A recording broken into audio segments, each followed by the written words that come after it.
संत शिरोमणि आचार्य गुरुवर श्री विद्यासागर जी महाराज की जय। और हम योग प्रणेता पूज्य गुरुवर श्री प्रणम सागर जी महाराज की जय। ओम अरहम नमः। धर्म प्रेमी बंधुओं, श्री तत्वात् सूत्र ग्रंथराज जी के तृतीय अध्याय की कक्षा में आप सभी का स्वागत है।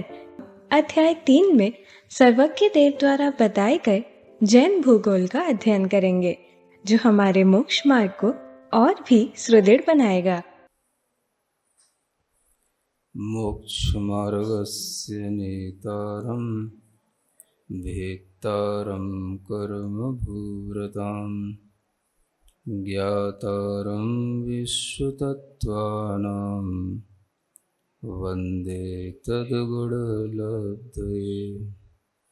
देवादिदेव आदिम तीर्थंकर श्री ऋषभनाथ भगवान की, वर्तमान शासन नायक श्री वर्धमान महावीर भगवान की, परम पूज्य आचार्य गुरुवर श्री विद्यासागर जी महाराज की। तत्वार्थ सूत्र ग्रंथराज में तृतीय अध्याय के माध्यम से अधोलोक का और मध्यलोक का वर्णन सुना गया है। मध्यलोक में जम्बूद्वीप आदि में जो क्षेत्र आदि हैं, उन क्षेत्रों का विभाजन करने वाले पर्वत, उन पर्वतों पर रहने वाले जो सरोवर आदि हैं, और उनमें भी रहने वाली जो कमलों में देवियाँ वगैरह हैं, उन सब का वर्णन क्रमवार तरीके से हो चुका है। जब ये सब वर्णन जम्बूद्वीप का लगभग हो चुका है, तो जम्बूद्वीप के अंदर जो क्षेत्र हैं, जो पर्वत हैं, उनका एक विस्तार बताने के लिए यहाँ पर सूत्र आ रहा है। आगे का सूत्र नंबर 24। भरतः षड्विंशति पंचयोजन शतविस्तारः षट्चैकोनविंशति भागा योजनस्य। यह भरत क्षेत्र का विस्तार बताया जा रहा है। किसका विस्तार? पूरे जम्बूद्वीप का नहीं। अब दिमाग में लाओ, बहुत बार नक्शा देख चुके हो। पूरे जम्बूद्वीप के अंदर जो भरत क्षेत्र दक्षिण दिशा में एक धनुषाकार है, उस भरत क्षेत्र का केवल यह विस्तार का मतलब, इसका यह एक चौड़ाई बताई जा रही है। भरत षड्विंशति है ना, और पंच योजन शत माने 500 योजन, और 26 उसमें और जोड़ना है तो 526 योजन हो जाता है। और उसके साथ साथ 6 योजन और 1 योजन का 19वां भाग, जिसे हम बोलते हैं 526 से ही 6/19 अपने गणित की भाषा में, है ना। बटा अटा तो जानते हो ना 3/4 3/4। तो इसी तरीके से 6/19 526 और 6/19, ये इतने योजन प्रमाण यह भरत क्षेत्र का विस्तार यहाँ बताया गया है। माने भरत क्षेत्र इतने विस्तार, इतने फैलाव के साथ में है जम्बूद्वीप के अंदर। उसी को और आगे समझाते हुए कि जब भरत क्षेत्र का इतना विस्तार है, तो आगे के जो क्षेत्र हैं या पर्वत हैं, उनका क्या विस्तार होगा। तो आचार्य कहते हैं, तद द्विगुण विस्तारा वर्षधर वर्षा विदेहांता। उससे दूने दूना विस्तार है। वर्षधर माने वर्ष होता है क्षेत्र, और उस क्षेत्र को जो धारण करते हैं वो कहलाते हैं पर्वत, या क्षेत्र को जो विभाजित करते हैं वो कहलाते हैं पर्वत। तो इन पर्वतों का और क्षेत्रों का जो विस्तार है वो विदेहांता माने विधेय तक जो है दूना दूना करते चले जाना। यानी भरत क्षेत्र का जो विस्तार आपको बताया 526 से 6/19, इसी को यदि हम दूना कर देंगे तो आगे का क्षेत्र जो आएगा, पहले तो क्षेत्र के बाद पर्वत आएगा, तो जो आगे का पर्वत आएगा उस पर्वत का ही विस्तार हो जाएगा। फिर उसका दूना कर देंगे तो आगे के क्षेत्र का विस्तार हो जाएगा, है ना। भरत क्षेत्र के बाद हेमवत क्षेत्र आया, है ना। फिर हेमवत क्षेत्र के बाद में फिर पर्वत आएगा, पहले हिमवान आया फिर महाहिमवान आएगा, उसका विस्तार हेमवत क्षेत्र से भी दूना होगा। फिर उसके आगे हेमवत क्षेत्र के बाद महाहिमवान पर्वत आ गया, और महाहिमवान पर्वत के बाद में फिर क्षेत्र आएगा, हारी वर्षक क्षेत्र या हरी क्षेत्र, वो आएगा, उसका विस्तार उससे भी दूना होगा। फिर उसके बाद में फिर एक पर्वत आएगा जो निषद पर्वत कहलाएगा, ठीक है। और फिर उसके बाद में क्षेत्र आएगा, वो विदेह क्षेत्र आ जाएगा। तो इस विदेह तक हमको ये सभी भरत क्षेत्र से दूना पर्वत, फिर पर्वत से दूना क्षेत्र, फिर क्षेत्र से दूना पर्वत, फिर पर्वत से दूना क्षेत्र, ऐसे करना है विदेह क्षेत्र तक। ये सब क्षेत्र की अपेक्षा से पर्वत दूना, पर्वत की अपेक्षा से आगे वाला क्षेत्र दूना, फिर आगे वाले क्षेत्र से आगे वाला पर्वत दूना, आगे वाले पर्वत से आगे वाला क्षेत्र दूना, ऐसा। अगर हम क्षेत्र की अपेक्षा से क्षेत्र का विस्तार निकालेंगे तो कितने गुना हो जाएगा? तो 4 गुना हो जाएगा। यानी भरत क्षेत्र से हेमवत क्षेत्र का विस्तार 4 गुना हो जाएगा। हेमवत क्षेत्र से हरि क्षेत्र का विस्तार उससे भी 4 गुना हो जाएगा, और हरि क्षेत्र से भी विदेह क्षेत्र का विस्तार 4 गुना हो जाएगा, है ना। तो इस तरह से हम इनका विस्तार कैलकुलेट कर सकते हैं। और इसी तरह से पर्वत का निकालेंगे तो वो भी 4 गुना होगा। हिमवन पर्वत से महाहिमवन पर्वत का 4 गुना होगा, है ना। और महाहिमवन पर्वत के बाद में निषद पर्वत का निकालेंगे तो वो 4 गुना हो जाएगा। तो ऐसी ये विदेह अंत तक यही क्रम है। और जब यहाँ पर ये पर्वत हैं, क्षेत्र हैं, इन सब का विस्तार दूना हो रहा है, तो वहाँ पर रहने वाले जो कमल आदि हैं उनके बारे में भी आपको बताया ही है। संख्या तो उतनी ही रहती है, लेकिन उनका विस्तार तो दूना दूना होता है, ये तो पहले भी बताया जा चुका है, तो वो यहाँ पर भी समझ लेना चाहिए। अब यहाँ पर जो एक सूत्र आ रहा है, ये सूत्र का पहले भी यूज किया गया था, उत्तरा दक्षिण तुल्याः।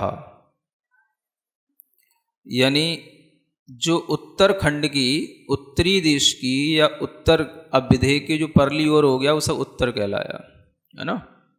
मैप ध्यान है ना। विदेह तो बीचों बीच में हो गया, उसके नीचे इधर की ओर दक्षिण हो गया, ऊपर की ओर उत्तर हो गया। तो उधर की सब जो व्यवस्था है उत्तर की, वो दक्षिण के बराबर ही समझना चाहिए, दक्षिण के ही तुल्य है ना। तो इससे आप ये समझ सकते हैं कि विदेह के बाद में अब जो क्षेत्र, विदेह क्षेत्र के बाद में जो पर्वत आएगा वो नील पर्वत आएगा, फिर उसके बाद में रम्यक क्षेत्र आएगा, फिर रुक्मी पर्वत आएगा, फिर हिरण्यवत क्षेत्र आएगा, फिर जो है शिखरणी पर्वत आएगा, और उसके बाद में ऐरावत क्षेत्र आ जाएगा। तो इनकी व्यवस्था दक्षिण के समान ही जान लेना चाहिए। तो इधर जैसे बढ़ते हुए क्रम में गया, वैसे उधर घटते हुए क्रम में जाएगा, और जब घटते हुए क्रम में पहुंचेगा तो जितना विस्तार भरत क्षेत्र का होगा उतना ही विस्तार ऐरावत क्षेत्र का आ जाएगा। क्योंकि उस पूरे वलय में, गोले में, है ना, जो जम्बू द्वीप का एक गोला है, उसमें जितना अपन ने नीचे धनुष बनाया था, आर्क बनाया था, उतना ही हमें आर्च ऊपर बनाना है। तो उतना ही विस्तार ऊपर आएगा, उतना ही विस्तार नीचे आएगा। तो भरत क्षेत्र का विस्तार ऐरावत क्षेत्र के बराबर आएगा, है ना। इधर देखेंगे तो हेमवत क्षेत्र का विस्तार उधर के कौन सा क्षेत्र पड़ेगा? हिरण्यवत क्षेत्र के बराबर आएगा, है ना। इधर से हम हरि क्षेत्र का विस्तार देखेंगे तो उधर के रम्यक क्षेत्र के बराबर आएगा। तो इस तरह से ये क्षेत्रों का विस्तार, है ना, दक्षिण की ओर का जितना होगा उतना ही उत्तर की ओर का होगा, और पर्वतों का विस्तार भी इसी तरीके से जानना। यहाँ पर जो हिमवान पर्वत है उधर से वो शिखरी पर्वत पड़ेगा, इन दोनों का विस्तार बराबर होगा। और इधर से हिमवान के बाद महाहिमवन पड़ेगा तो उधर से वो रुक्मी पर्वत पड़ेगा, उसका विस्तार दोनों का बराबर होगा। इधर से निषद होगा, उधर से नील होगा, तो दोनों का विस्तार बराबर होगा।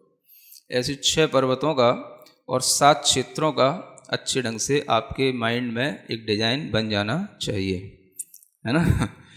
और इन सब का जो भी यहाँ विस्तार है, जो भी इन सब नदी आदि की जो विशेषताएं भी बताई गई हैं, उन सब के बारे में भी आपके दिमाग में एक अच्छी फिगर बनी होनी चाहिए, जिससे कि कम से कम आप जम्बू द्वीप हैं, भरत आदि क्षेत्र हैं, मिलेच्छ खंड आदि हैं, इनकी कुछ विशेषताओं को भी समझ सकें, है ना। तब आगे चर्चा की जाती है। आगे का सूत्र पढ़ते हैं। भरत ऐरावत योर वृद्धिराशौ षट समयाभ्या मुत्सर्पिण्यवसर्पणीभ्याम। अब ये सूत्र है जो आप लोगों के लिए बड़ा उपयोगी है समझने के लिए। भरत ऐरावत योर, यानी भरत और ऐरावत। योर ये जो है भरत और ऐरावत, ये 2 शब्द हैं, है ना, और इनमें द्विवचन का प्रयोग किया गया है। भरत ऐरावत यो, ये षष्ठी के भी द्विवचन में यही रूप बनता है और सप्तमी विभक्ति के भी द्विवचन में यही रूप बनेगा। तो षष्ठी तो संबंध कारक होती है, तो अगर हम इसका संबंध कारक अर्थ लेते हैं तो भरत और ऐरावत का ऐसा अर्थ आएगा, वृद्धि ह्रासो, यानी भरत और ऐरावत क्षेत्र का वृद्धि और ह्रास होता है। षट समयाभ्याम, 6 समयों के द्वारा, उत्सर्पिणी में और अपसर्पिणी के माध्यम से, ये इसका अर्थ आएगा। और अगर हम सप्तमी विभक्ति का प्रयोग करते हैं तो इसके अर्थ में आएगा कि भरत और ऐरावत क्षेत्र में, है ना, वृद्धि और ह्रास होता है। 6 समय माने 6 कालों के द्वारा, वह 6 कालों में उत्सर्पिणी और अवसर्पिणी के भी काल विभाजित हैं। तो उत्सर्पिणी अवसर्पिणी दोनों ही 6 कालों को धारण करती हैं, और इन्हीं उत्सर्पिणी अवसर्पिणी कालों में जो वृद्धि और ह्रास होता है, वो वृद्धि और ह्रास किसका होता है? तो हम यहाँ दोनों ही अर्थ ले सकते हैं। भरत और ऐरावत क्षेत्र का भी वृद्धि ह्रास समझ सकते हैं, और भरत और ऐरावत क्षेत्र में रहने वाले जो मनुष्य आदि हैं उनका भी वृद्धि ह्रास ले सकते हैं। मुख्य रूप से आचार्यों ने क्षेत्र का वृद्धि ह्रास न लेकर के मनुष्यों का ही वृद्धि ह्रास, मनुष्य या तिर्यंच आदि का ही वृद्धि ह्रास लिया है ना। क्योंकि भरत क्षेत्र आदि में अगर हम वृद्धि ह्रास भी माने तो यूँ नहीं कह रहे हैं कि भरत क्षेत्र की वृद्धि होगी या भरत ऐरावत क्षेत्र की वृद्धि होगी। वृद्धि तो नहीं हो सकती, उसमें जितना 526 से 6/19 योजन का विस्तार है तो उतना ही रहेगा। लेकिन उसके वृद्धि ह्रास का ये भाव भी समझा जा सकता है कि पृथ्वी पर 2 तरह के भाग होते हैं, एक भूभाग कहलाता है, एक जलीय भाग कहलाता है ना। एक भूभाग जहाँ पर हम रहते हैं ये भूखंड कहलाता है, और एक जलीय भाग होता है जहाँ पर समुद्र, नदियाँ इत्यादियाँ होते हैं। तो हम ये देख सकते हैं कि भरत क्षेत्र में भी वृद्धि ह्रास होता है, ऐसा हमें स्वीकार करना चाहिए। क्षेत्रों का वृद्धि ह्रास का मतलब इस तरह से स्वीकार करना चाहिए कि क्षेत्रों में जो भूभाग है वो भूभाग पहले अधिक होता है, धीरे धीरे वह भूभाग कम होता जाता है, जलीय क्षेत्र बढ़ता जाता है। कहीं ना कहीं आप विज्ञान को भी पढ़ेंगे या किसी चीज़ को जो जियोग्राफी वगैरह होती है उसको पढ़ेंगे तो कहीं ना कहीं आपको ये बात मिलेगी कि जलीय भाग बढ़ रहा है। इससे क्या होता है कि जो भूभाग है वो क्षेत्र कम होता जाता है। तो जब हम ये देखते हैं कि पहले इतने बड़े बड़े मनुष्य होते थे, अब भरत क्षेत्र तो वही है, अब उसी में चक्रवर्ती भी रहना है, उसी में अपन को भी रहना है ना। अब भरत क्षेत्र के 60,000 भरत राजा के छत्री के 60,000 क्या है पुत्र हैं, 96,000 रानियां हैं, अपार तो सेना है, कहाँ रहेगी। और सबकी ऊंचाई अगर भरत क्षेत्र की भरत क्षेत्र में उस समय पर भरत चक्रवर्ती की ऊंचाई 500 धनुष की है, तो ये लोग कहाँ रहते हैं, कहाँ से आएगी इतनी ज़मीन? जब 500 धनुष का आदमी बैठेगा तो कितने धनुष घेरेगा कितने किलोमीटर घेरेगा? तो आप ये तो सोचो। तो क्षेत्र तो यही है। तो हमें कहीं ना कहीं ये मानना पड़ेगा कि क्षेत्र की भी हानि हुई है ना। चतुर्थ काल में जिस तरह का क्षेत्र था, भूभाग था, वो आज हमारे पास में कहीं ना कहीं या तो समुद्रों से बाधित हुआ है, या वह भूभाग जो पहले अधिक भूभाग के साथ में हमारे लिए इस तरह से विदेशों का विभाजन नहीं होता होगा जैसा आज हमें दिखाई दे रहा है। तो ये भूभाग जो है जब जली भाग के माध्यम से अवरोध को प्राप्त हो जाता है तो भूभाग कम हो जाता है।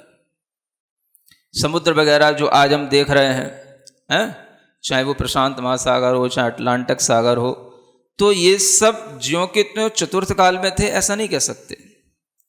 ये सब जो है बाद में बने हैं और इन्होंने ही जो है उस क्षेत्र को कम कर दिया। ये मेरा अपना सोचना है ना। तो इस तरह के कारण से ही जो है हम ये समझ सकते हैं कि जो बहुत बड़ा भूभाग है वो आज हमारे पास में थोड़ा सा रह गया है। बहुत कुछ तो ये जलीय क्षेत्रों के कारण से अवरुद्ध हुआ, और बहुत सारा भूभाग जो आज हमारे पास में होता वो उन जो विदेशी देश हैं जैसे कि चीन है या अमेरिका है या रूस है, उनके भी और उसी और उन्हीं की साइड में और भी जो जलीय तत्व है उसने भी उनके उस भूभाग को रोक रखा, जिसके कारण से वो भी अपनी गति आगे नहीं कर सकते। तो ऐसा बहुत सा भूखंड है जो अवरुद्ध हुआ है। ये कौन बताएगा? ये तो कोई अच्छा खासा कोई जियोग्राफी पढ़ा हुआ हो, साइंस पढ़ा हुआ हो, वही बता पाएगा। ये अपने लिए एक सोचने की बात है, विचार करने की बात है कि इतना बड़ा भूभाग में तो कभी भी भरत चक्रवर्ती आदि कोई नहीं रह सकते, है ना। आप सम्मेद शिखर को देख लो तो कोई भी तीर्थंकर किसी एक टोंक पर बैठ जाएंगे, पूरा सम्मेद शिखर गिर जाएगा। समझ आ रहा ना। तो ये तो अपने मन से एक बहुत छोटी सी व्यवस्था अपने को देखने को मिल रही है जो आज अपने लिए एक प्रतीकात्मक ही रह गई है। अयोध्या हो चाहे सम्मेद शिखर हो, कोई भी चीज़ें हो, अपने लिए सब चीज़ें प्रतीकात्मक ही रह गई हैं, छोटी छोटी सी रह गई हैं। और वो अपने लिए इसलिए भी है क्योंकि वो धीरे धीरे हर चीज़ का ह्रास होता है, ये हमें स्वीकार करना पड़ेगा। तो भारत और ऐरावत क्षेत्र का विस्तार तो उतना ही है, लेकिन उसमें भूखंड का ह्रास मानना चाहिए, है ना। ये मेरा अपना चिंतन है, समझ में नहीं आया तो कोई बात नहीं है, आपसे कोई फोर्स नहीं किया जा रहा है, लेकिन मैं अपना चिंतन बता रहा हूँ आपको कि भूखंड का ह्रास हुआ है, तभी इस तरह से हमारे पास में आज थोड़ी सी भूमि है। पॉपुलेशन थोड़ी सी भी ज़्यादा हो जाती है, 1-1.5 कितने से लोग हैं, 130 करोड़ लोग हैं, इतने ही है ना, 130 करोड़। हाँ 130 और पूरे विश्व की मिला लो तो 7-8 अरब, कितनी सी पॉपुलेशन है। अब ये जो है 100-150 करोड़ आदमी, और इसको भी इतना तमाशा बना रखा है, पॉपुलेशन बढ़ रही है, पॉपुलेशन बढ़ रही है, जैसे महाविस्फोट हो रहा है। समझ रहा ना, पॉपुलेशन का बड़ा विस्फोट हो रहा है। अरे भाई क्या होता है, 100-200 करोड़ आदमी के मायने रखते हैं। ये तो पहले भी इससे ज्यादा रहा करते थे, जहां पर लाखों लाखों लोग रोजाना मरा करते थे, युद्ध हुआ करते थे। तो कितनी करोड़ों की जनता होगी, जब लाखों आदमी मरेगा तब महीनों महीनों युद्ध चलते हैं। हाँ तो और आज तो हम बड़ी छोटी छोटी सी अफगाना के साथ में हैं। अगर तुम चक्रवर्ती का जो कटक होता है, उसकी जो सेना होती है, उसका विस्तार पढ़ लोगे ना, चक्कर खा के गिर जाओगे। 12 योजन में फैला हुआ वह चक्रवर्ती का जो कटक होता है, विस्तार समझो क्या होता है, उसमें कितनी सेना रहती होगी। ओम अरहम नमः। तो चलिए आज की कक्षा का एक क्विक रिवीजन कर लेते हैं। सूत्र 24 और 25 में हमने जाना जम्बू द्वीप के क्षेत्रों के विस्तार यानी चौड़ाई के बारे में। भरत क्षेत्र का विस्तार 526 सही 6/19 योजन है। भरत क्षेत्र से लेकर इन पर्वतों का और क्षेत्रों का विस्तार विदेश क्षेत्र तक दूना दूना हो जाता है। भरत क्षेत्र से दूना हिमवंत पर्वत, हिमवंत पर्वत से दूना हेमवत क्षेत्र, हेमवत क्षेत्र से दूना महाहिमवंत पर्वत, महाहिमवंत पर्वत से दूना हरि क्षेत्र, हरि क्षेत्र से दूना निषद पर्वत, निषद पर्वत से दूना विदेश क्षेत्र। इस तरह से क्षेत्र की अपेक्षा से अगले क्षेत्र का विस्तार 4 गुना हो जाएगा। भरत क्षेत्र का 4 गुना हेमवत, उसका 4 गुना हरि, उसका 4 गुना विदेश क्षेत्र। इसी तरह से पर्वत से अगले पर्वत का विस्तार 4 गुना होगा। हिमवंत से 4 गुना महाहिमवंत, महाहिमवंत से 4 गुना निषद। वहाँ रहने वाले कमल आदि की संख्या तो समान ही है, लेकिन विस्तार दूना दूना होता है। सूत्र 26 के अनुसार विदेश क्षेत्र के नीचे दक्षिण और ऊपर उत्तर की व्यवस्था एक जैसी है। भरत से विदेह तक जैसा बढ़ता हुआ है, वैसे ही विदेह से ऐरावत तक घटते हुए क्रम होते हैं। भरत और ऐरावत, हेमवत और हिरण्यवत, हरि और रम्य क्षेत्र का विस्तार समान है। इसी तरह पर्वतों में हिमवंत और शिखरी पर्वत, महाहिमवंत और रुक्मी पर्वत, निषद और नील पर्वत का विस्तार समान है। सूत्र 27 में हमने भरत और ऐरावत क्षेत्र में काल चक्र के परिवर्तन को जाना। यहाँ उत्सर्पणी और अपसर्पणी में 6 कालों के माध्यम से वृद्धि और ह्रास होता है।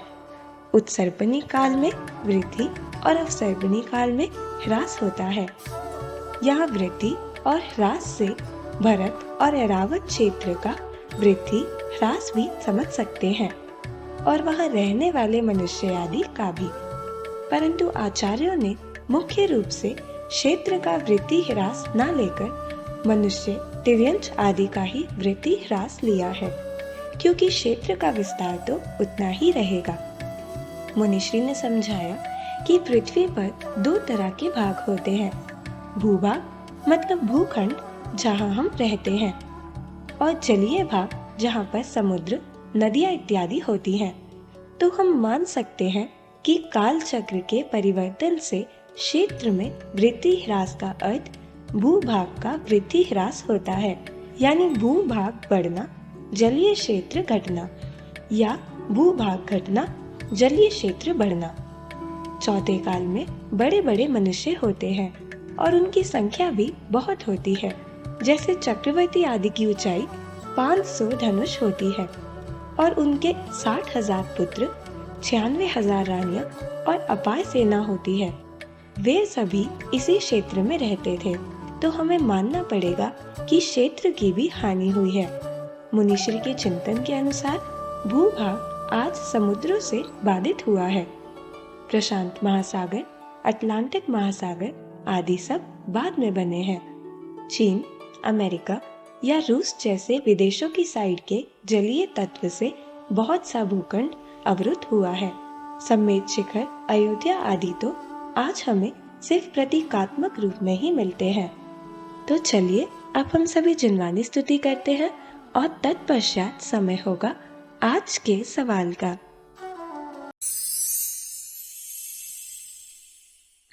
सिरिजिणवाणी जग कल्याणी जग जन मदतम मोहरी जनमण हारी गढ़हर हारी जम जरा भव रोग हरी तिथ्य राणम दिव्य झुणिम जो पड़ई सुणई मय्ये धारई राणम सौख मणंतम धर्य सासद मोक्ष पदम पावई सासद मोक्ष पदम पावई।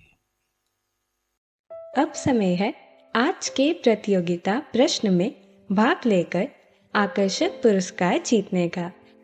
आप अपने फोन को QR कोड स्कैन करने के लिए तैयार रखें या लिंक पर जाएं। आप अपना उत्तर चुनकर हमें कल दोपहर 2 बजे तक भेज सकते हैं। 3 भाग्यशाली विजेताओं को मिलेंगे आकर्षक पुरस्कार। विजेताओं के नाम इसी कार्यक्रम श्रृंखला में हर रविवार को घोषित किए जाएंगे। साथ ही सभी प्रश्नों के सही उत्तर भी बताए जाएंगे। आज का सवाल है, हरित क्षेत्र के कमलों की संख्या से विदेश क्षेत्र के कमलों की संख्या कितनी होगी? आधी, बराबर, 2 गुनी, 4 गुनी। अगर आप किसी कारणवश कोड को स्कैन ना कर पाए हो तो आप क्लास की वेबसाइट पर जाकर उन्हें अटेम्प्ट कर सकते हैं या दिए गए लिंक और QR कोड को स्कैन कर सकते हैं।